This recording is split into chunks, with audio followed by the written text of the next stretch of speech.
Оройн төргийн үзэгчтэй төв цаг мэдээллийн хөтөлбөр эхэлж байна. Хөтөлбөрийн эхэнд онцлог мэдээллийн хураангуй хүргье.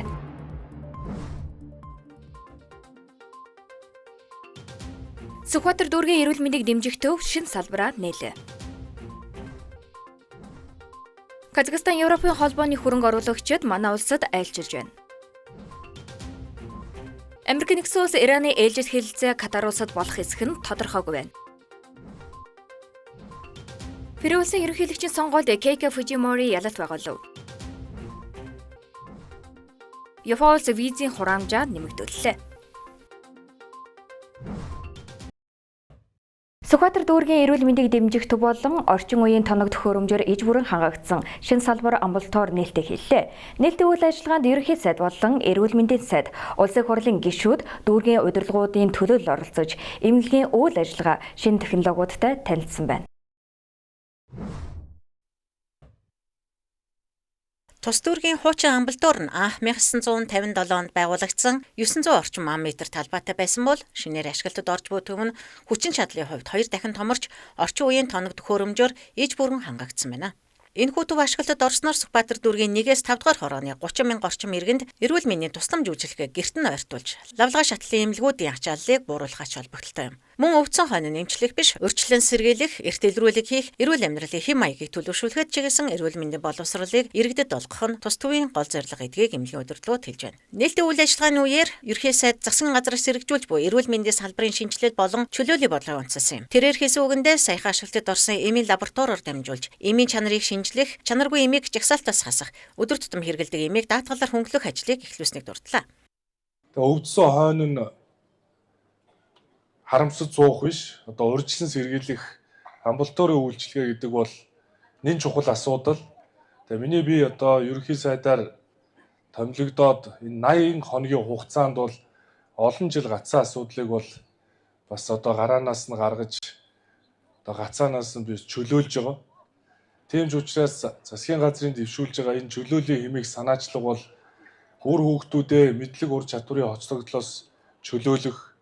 За эрүүл мэндийн салбарт үүсэж байгаа энэ олон дэг журам, дүрм журам, хоорондоо мэдээлэл солилцдгүй байдал, эрүүл мэндийн салбарын дүрм журам, бодлого шийдвэр нь иргэдэд одоо хүртээмжтэй хүрэхгүй байгаа дээр бас үнэлэлт өгж шаардлагатай арга хэмжээнүүдийг авахаар бол ажиллаж байгаа. Мөн тэтгэврийн реформын хүрээнд 2013 оноос өмнө тэтгэврт гарсан иргэдийн тэтгэврийн зүрэг арилгаж, ажилласан жилээс хамаарч 100 мянгаас 300 мянган төгрөгөөр тэтгэврийг нэмэх асуудлыг 90 оны төсөв болон төсвийн тодтголоор шийдвэрлэхээ мэдгдсэн байна. Эрүүл мэндийн сайдын зүгээс салбарын шинжилгээг 4 үндсэн чиглэлээр хэрэгжүүлж байна. Үүнд анхан шатны тусламж үйлчилгээг чадваржуулах, эмнэлгүүдийг дижиталжуулж, хиймэл оюун ухааныг оншилгоонд нэвтрүүлэх, эмийн чанарыг сайжруулан дотоодын үйлдвэрлэлийг дэмжих, эмч ажилчдын тасралтгүй хөгжлийг хангахад чиглэж байгааг илэрхийллээ. Эрүүл мэндийн салбарын өнөөгийн зорилго нь өвчнийг эмчлэхээс илүүтэй өвчлөхөөс нь өмнө урьдчилан сэргийлэх, эрт илрүүлэх, эрүүл амьдралын хэв маягийг төлөвшүүлэх чиглэж байгаамаа. Иймээс шинэ эмнэлэг зөвхөн эмчилгээ хийдэг газар биш, иргэдийн эрүүл мэндийн боловсролыг дээшлэх, өвчнөөс урьдчилан сэргийлэх төв байх юмаа. Бид цаашид эмнэлгүүдийг зөвхөн шинэ барилгаар хангах зогсохгүй 4 чиглэлээр шинжилгээг эрчимтэй хэрэгжүүлнэ. Ерхий сайд тус эмнэлгийн засгуудтай танилцах үеэр оншилгоон эмчилгээний шинэ технологиудыг албаныхан танилцуулсан юм. Тухайлбал тархины цахилгаан бичлэгийн аппарат болон умаа хүү зүүнний дуран зэрэгт хиймэл оюун ухаанд суурилсан технологиудыг ашиглаж эхэлжээ. Шинэ эмнэлгэн дотор мэдрэл, зүрх судас, хамар хоолой зэрэг төрөлцсөн мэрэгжлийн 15 жилээр тусламж үзүүлэхээс гадна жирэмсний хяналт, нүд, шүд, хэвлийн дурангийн оншилгооны хамгийн сүүлийн үеийн төхөөрөмжүүдээр тоноглогдсон байна. Түүнчлэн иргэд цаасан жор барихгүйгээр системээс эмчийн бичсэн цахим жорыг харан үйлчлэгээ авах бүрэн боломж бүрджээ. Мөн дүүргийн хэмжээнд байгаа хөгжлийн бэрхшээлтэй иргэдэд зориулсан хил засал, хөдөлмөр засал, хөдөлгөөн засал бүхий нөхөн сэргээх цогц үйлчилгээг энд үзүүлэх юм байна. Улаанбаатарт үргэлжилж буй эдийн засгийн өргөдгсөн хуралдаанд дэлхийн хөрөнгө оруулагчдын анхаарлыг татаж байна. Засгийн газар татварын уян хатан орчныг амлаж, мега төслүүдэд танилцуулсан нь олон улсын зах зээлд өндөр хүлээлт үүсгэлээ. Бүгд найрамд Казахстан улс болон Европын холбооны орнуудын хөрөнгө оруулагчдын төлөөлөл манай улсад айлчилж, урт хугацааны хамтын ажиллагааны шинэ боломжуудыг газар дээр нь судалж эхэллээ. Энэхүү ажилтал нь 2 орны болон бүс нутгийн цаашдын харилцааг шинэ шатанд гаргах, эдийн засгийн харилцан ашигтай өрөөгөөжийг бодитоор сайжруулахад чухал төлхөц болно гэдгийг төлөөлөгчид онцолж байна. Монголия в данный момент является очень инвестиционно привлекательной страной. Хамтын ажиллагаа болвол айгүй өргөн түвшинд явна гэдэгт бол итгэлтэй байна. Яагаад гэж байгаа юм гэхээр Монгол улс бол одоо хөрөнгө оруулалтын тийм ирээдүйтэй талбаруудын нэг гэж харж байна. В рамках подготовки к форуму наш инвестиционный фонд «Ингрискай» уже создал совместное предприятие, которое будет заниматься производством органно-минеральных гуминовых удобрений. Тэгээд хоёр одоо хамтын ажиллагааны хүрээнд энэ форумд бэлтгэх хугацаанд явцдаа бид нэр өнөөдөр одоо цаашид тэг гумины бордоог бэлтгэх үйлдвэрлэлийг үүсгэн байгуулах тэрийг ажилуулах тэр тал дээр бэлтгэл ажилтаа бас бид нэр хүрээд ирсэн байгаа. Энэхүү уулзалтанд зөвхөн яриа хэлцээр ирэхээс гарлагдахгүй. Бодит ажил хэрэг болж буйн тод жишээ нь органик эрдэс бордоо буюу гүмүний бордоо үйлдвэрлэх хамтарсан үйлдвэрийн төсөөл юм. Талууд үйлдвэр байгуулах бэлтгэл ажлыг бүрэн хангасан бөгөөд барилгын ажлыг энэ онд багтаан эхлүүлэхээр тохиролцжээ. Энэхүү үйлдвэр нь Монгол улсын хөдөө аж ахуйн салбарыг экологийн цэвэр бүтээгдэхүүнээр хангаж зогсохгүй. Экспортын шин сувгийг нээх ач холбогдолтой юм. Хөрөнгө оруулагч талын сонирхол үүгээр зогсохгүй бөгөөд цаашид Монгол улсын хөгжлийг хурцсгах эрчим хүч, төмөр зам, автозам зэрэг дэд бүтцийн томоохон мега төслүүдэд урт хугацааны хөрөнгө оруулалт хийх сонирхолтой байгаагаа мэдэгдлээ. Ярилцлагынхаа төгсгөлд хөрөнгө оруулагч тал энэ удаагийн форум нь дэлхийн бизнесийг хүрээнийхний өмнө асар их боломжийг нээж өгч байгааг дурдаад Монгол улсын засгийн газар тусгаалan урилга хөргүүлж хүндэтгэлтэйгээр оролцож байгаа талаархал илэрхийллээ. Эдийн засгийн өргөдгсөн хуралдааны үр дүнд манай улс уул уурхаан бус салбаруудад гадаадын шууд хөрөнгө оруулалтыг бодитоор татаж Казахстан болон Европын холбооны түвшүүдтэй урт хугацааны хамтын ажиллагааны гарааг ийхүү амжилттай эхлүүллээ. Хөтөлбөр эдийн засгийн булангаар үргэлжилж байна. За сайн бацхан үзэгчдээ төвцөг мэдээллийн хөтөлбөр эдийн засгийн булангаар үргэлжлэж байна.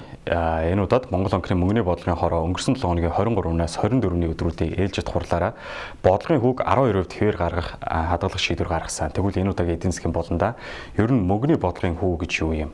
За бодлогын хүүг 12% хэвээр хадгалж байгаа нь ямар давуу болон сул талтай юм бэ гэдгийг та бүхэнд шинжилэн хүргэж байна. Зөвөрөхөд бол энэ шийдвэр нь өсөж буй инфляцийг хязгаарлах, нөгөө талаас сул байгаа эдийн засгийн идэвхжлийг дарамтлахгүй байх хоёр зорилгын оронд тэнцвэр хайсан шийдвэрээ гэж үзэж байна. За тэгвэл яагаад хэвээр хадгалж байгаа юм бэ гэдгийг та бүхэнд тайлбарлая. За шийдвэрийн цаана хоёр эсрэг чиглэлийн хүчин зүйл байна. Хүү нэмэх тохиол болон хүү хэвээр орхих тохиол.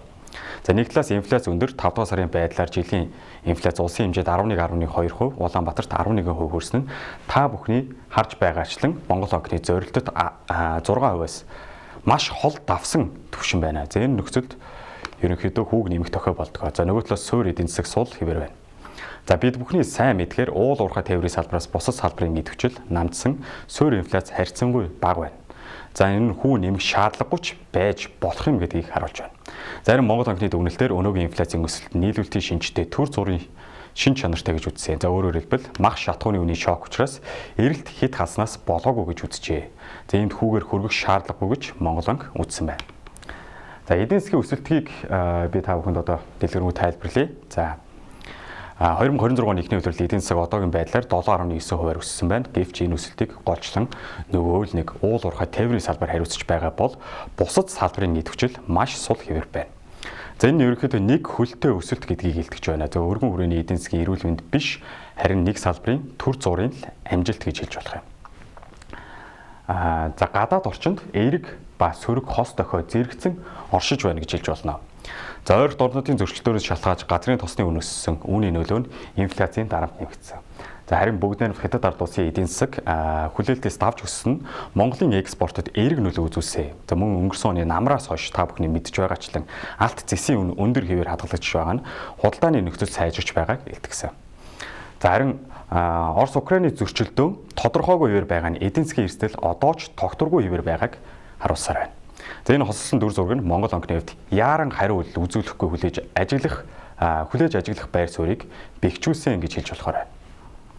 За тэгвэл та бүхэнд яг одоо бодлогын хүү гэж юу вэ гэдгийг тайлбарлая. За бодлогын хүү гэдэг нь эдийн засгийн термостат шиг зүйл юм аа.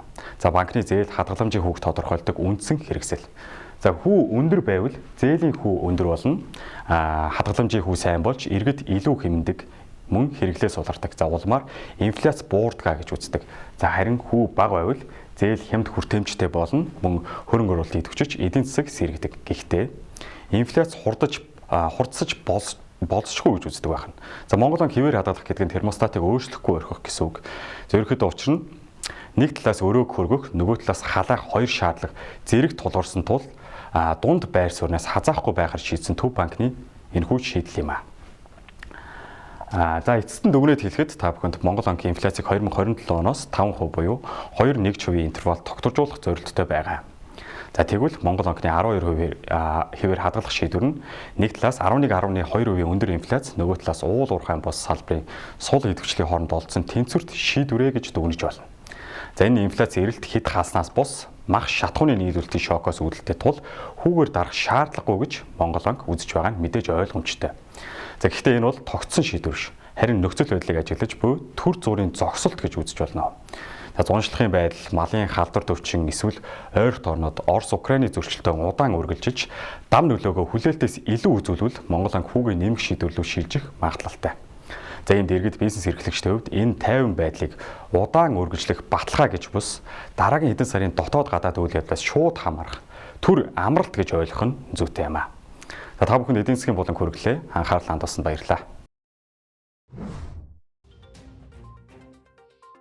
Монгол улсаас бүгд найрамдах ардчилсан Лаос ард улсад суух онц бөгөөд бүрэн эрх дэлжил сайд Баттуур энэ сарын 26-ны өдөр тус улсын ерөнхийлөгч Тонглун Сэсвэлитэд итгэмжлэх жуух бичгээ аль биесээр өргөн барьсан байна. Элчин сайд Баттуур жуух бичгээ барих үеэр Монгол улсын ерөнхийлөгч Хүрэл Сүхийн мэндчилгээг уламжилж хоёр улсын өндөр дээд хэмжээний айлчлалуудын үеэр яригдсан асуудлуудыг ажил хэрэг болгохоо илэрхийллээ. Түүнчлэн хоёр талын харилцааны чухал механизм болох засгийн газар хоорондын комиссийн 12 дугаар хуралдаанаар хилцэж тохирсон зүйлсийг бодит үр дүнд хүрэхийн тулд холбогдох байгууллагуудтай нэгт хамтран ажиллахаа мэдгдсэн байна. Бүгд найрамдах ардчилсан Лаос ард улсын ерөнхийлөгч Тонглун Сэсвэлит Монгол улсын ерөнхийлөгчөд хариу мэндчилгээ дэвшүүлж элчин сайд Баттуурт үүрэгт ажиллаа гүйцэтгэхэд нь бүх талын дэмжлэг үзүүлэхээ илэрхийлж ажлын өндөр амжилт хүслээ. Монгол Улсын хөгжлийн банк энэ сарын 26-ны өдөр олон улсын хөрөнгийн зах зээлд 6.9% хүүтэй 5 жилийн хугацаатай 500 сая ам.долларын бондыг амжилттай арилжааллаа. Энэхүү арилжаа нь хөгжлийн банкны хувьд 2018 оноос хойш олон улсын зах зээлд гаргаж буй анхны нээлттэй хэлбэрийн бонд гэдгээрээ онцлог юм. Банкны зүгээс олон улсын зах зээлээс хөрөнгө татан төвлөрүүлэх үйл ажиллагааг эрчимжүүлж, урт хугацааны хөгжлийн стратеги оновчтой танилцуулсны үр дүнд гаргахаар зорьсон бондын захиалга нь төлөвлөсөн хэмжээнээс 75.3 дахин давж орж ирсэн байна. Хөгжлийн банкны энэ удаагийн гаргасан бондын хүүн Монгол Улсын засгийн газрын бондын хүүнээс ердөө тэг 195%-аар өндөр буюу хамгийн ойрхон хүүтэй гарсан засгийн газрын баталгаагүй бонд болж чаджээ. Монгол Улсын ерөнхийлөгчийн нэрэмжит тэтгэлэг хөтөлбөрийн сонгон шалгуулалт дуусаж нийт 300 суралцагч шалгарсан байна. Эдгээр залуус ирэх 2026-аас 2027 оны хичээлийн жилд гадаадын нэр хүндтэй ихтэй сургуулиудад суралцах бөгөөд боловсролын зээлийн сангийн ажлын албанаас тэдэнд зориулсан чиглүүлэх уулзалтыг зохион байгуулжээ. Уулзалтаар тэтгэлэг хөтөлбөрийн хэрэгжилт суралцагчдын эрх үүр, санхүүжилтийн журам болон цахим гэрээ байгуулах системийн ашиглах заавар, шаардлагатай баримт бичгийн бүрдүүлэлтийн талаар дэлгэрэнгүй мэдээлэл өгсөн байна. Уулзалтын үр дүнд оролцогчид гадаадаас суралцах хугацаанд хариуцлага үндсүүсийн талаар нэгдсэн ойлголттой болжээ. Улсын хэмжээнд дийсэлтэй ерхий шалгалтыг зохион байгуулж дуусантай холбогдуулан боловсролын яам болон боловсролын үнэлгээний төвөөс хамтран дүн онооны нэгдсэн мэдээлэл өглөө. Энэ жилийн тухайд нийт 49 мянган шалгуулагч бүртгүүлснээс 10 хичээлийн хүрээнд 194 сурагч 800 оноо авсан нь өнгөрсөн оныхоос 31-ээр өссөн үзүүлэлт болжээ. Мөн сүүлийн жилүүдэд олон улсын шалгалтын дүн дүүцүүлэх хүсэлт гаргагчид нэмэгдсэн бөгөөд энэ жил 6032 шалгуулагч оноогоо дүүцүүлсний 80 орчим хувь нь улсын сургуулийн төгсөгчид байгааг боловсролын яамны газрын дарга Гамбат онцоллоо. Шалгалтын ностой зөрчилгүй зохион байгуулсан ч гар утас авч орсон 22 шалгуулагчийн дүнг журмын дагуу хүчмгөө олгосон байна. Шалгуулагчид дүнтэйгээ санал нийлэхгүй бол энэ 7 хоногт багтаан материалаа тулган шалгуулах боломжтой бөгөөд дараагийн эсэлтийн шалгалтыг ирэх 11-12 дугаар сард зохион байгуулахаар төлөвлөжээ.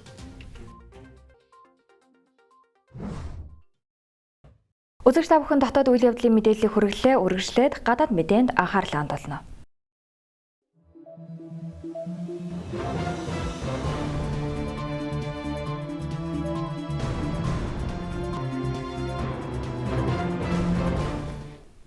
Сайн байцгаана үзэгчдээ төвцөг мэдээллийн хөтөлбөр олон улсын мэдээгээр үргэлжилж байна.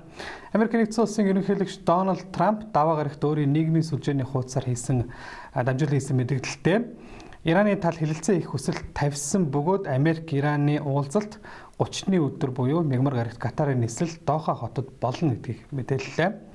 За цагаан ордны хэвлэлийн төлөөлөгч Кэролайн Левит мөн даваа гарагт телевизэд өгсөн Ярилцлагада ерөнхийлөгчийн тусгай иш төлөөлөгч Стив Виткоф болон Жаред Кушнер нар энэхүү уулзалтад оролцохоор явна гэдгийг мэдгдсэн байна.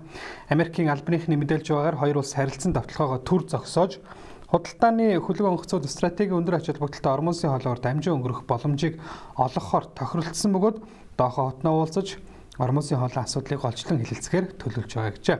Харин Ираны гадаад хэргийн яам Америк нэгдсэн улстай ойрын өдрүүдэд ямар ч төвшний шууд хэлэлцээ хийхгүй гэж хариу мэдгдсэн байна. Ираны гадаад харилцааны дэд сайд Казем Гарибабади өчигдөр хийсэн мэдээлэлдээ энэ 7 хоногт гал зогсоох тухай харилцаа ойлголцын санамж жижиг зэрэг асуудлаар техникийн хэлэлцээ их тав одоогоор гараагүй байгаа. Ираны тал Катар зэрэг зуурчлагч орнуудаар дамжуулан зөвшөлтслөө үргэлжлүүлж байгаа ба шаардлагатай нөхцөл бүрдэж бүх тал хэлэлцээний хугацаа байршлын талаар тохиролцоонд хүрсний дараагаар л ажлын хэсгээ эхний шатны техник хэлэлцээнд оролцуулахаар төлөвлөж байгаа гэжээ. Харилцан ойлголцын санамж бичигт хүрээд байсан талууд өнгөрсөн амралтын өдрүүдээр харилцан цохилт өгсөний дараа энхүү зөрүүтэй мэдээллүүдийг хийж ээлжилт хэлэлцээ Катар улсад өнөөдөр зохиогдох хэсэг нь одоогийн байдлаар тодорхойг байна. Дараагийн мэдээ хүргэе. Энэ сарын 7-ны өдөр явагдсан Перу улсын ерөнхийлөгчийн сонгуулийн 2 дахь шатанд консерватив нэр дэвшигч Кейко Фужимори ялалт байгуулсан нь даваа гарагт тодорхой болоод байна. За Перугийн сонгуулийн ерөнхий орооноос өчигдөр зарласан санал тооллохын эцсийн үр дүнгээр Кейко Фужимори 50.1% санал авч ялалт байгуулсан бол түүний өрсөлдөгч болох зүүнний үзэлт Роберто Санчес 49.8% саналаар ялагдлуулж. За нийт 18 сая гаруй саналын хуудсыг тоолсны дараах байдлаар Фужимори өрсөлдөгчөө маш бага зөрүүтэйгээр буюу 50,000 хүрэхгүй тооны саналаар давмгаалж. Гэхдээ энэ нь эцсийн дүн биш бөгөөд 7 дугаар сарын 3-ны өдөр албан ёсны дүн танилцуулахаар болсон байна. Өдгөө 51 настай Перу улсын ерөнхийлөгч Альберто Фужимори ахсны охин Кейко Фужимори энэхүү 4 дахь удаагийн орлогоороо Перу улсын төрийн тэргүүн болох нь тодорхой болж байна. Тэрээр даваа гарагт сонгуулийн дүн гарсны дараа хийсэн мэдээлэлдээ улсын хоорондоо дэг журам итгэл найдварыг сэргээж жил бүр өснө нэмэгдэж байгаа гэмт хэрэгтээ хатуу тэмцэх болно гэж амласан байна. Кейко Фужимори эх сарын 28-ны өдөр тангар өргөж албандаа орсноор Перу улсыг эх 5 жилд удирдах хэрэгтэй болох юм а. Тагны сүүлийн мэдээ хүргэе. Япон улс визийн хураамжаа 5 дахин нэмэгдүүлэх шийдвэрийг гаргаж, за энэхүү шийдвэр 7 дугаар сарын 1-ээс буюу маргаашнаас эхлэн хэрэгжиж эхлэх гэж байна. За Япон улс визийн хураамжаа 1978 оноос хойш их анх удаага нэмэгдүүлж 3,000 йенээс 400% өсгөн нэг удаагийн визийн төлбөрийг 15,000 йен болгохоор боллоо. Тус улсын эрх баригчид энэхүү шийдвэрээ инфляц, үнийн өсөлт, йений ханшийн сулрал мөн өсөн нэмэгдэж байгаа захиргааны зардалтай холбон тайлбарлаж байна. Гадаад иргэдээс Япон улсад нэвтрэхэд нэг удаадаа авдаг визийн хураамжийг инхүү огцом өндөр хувь хэмжээгээр нэмэгдүүлсэн ч жуулчдын урсгалыг мэдэгдэхүйц бууруулахгүй, харин өсөн нэмэгдэж байгаа захиргааны зардлыг нөхөхөд чиглэж байна гэж Японы эрх баригчид үзэж байна. 2025 онд Япон улсын хүлээн авсан гадаадын жуулчдын тоо 42.6 саяд хүрсэн бөгөөд аялал жуулчлалын салбар нь тус улсын эдийн засгийн томоохон хөдөлгөгч хүч хэвээрээ байсаар байна. За Япон улстай визгүй зорчих гэрээтэй дэлхийн 74 улс орны иргэдэд энэхүү визийн хураамжийн нэмэгдэл бол мэдээж хамаарахгүй. Японы засгийн газраас мөн тус улсад байнгын оршин суух эрх болон оршин суух статус өөрчлөх хураамжийг нэмэгдүүлж цагаачлалын удирдлагыг сайжруулах зорилтыг давхар дэвшүүлээд байна. За ингээд тус улсын эрх баригчдын шийдвэрийн дагуу маргаашнаас эхлэн Япон улсын визийн хураамж 15,000 йен болж байна. Үзэгч та бүхэндээ гадаад мэдээ хүргэлээ анхаарлаа татсан баярлалаа.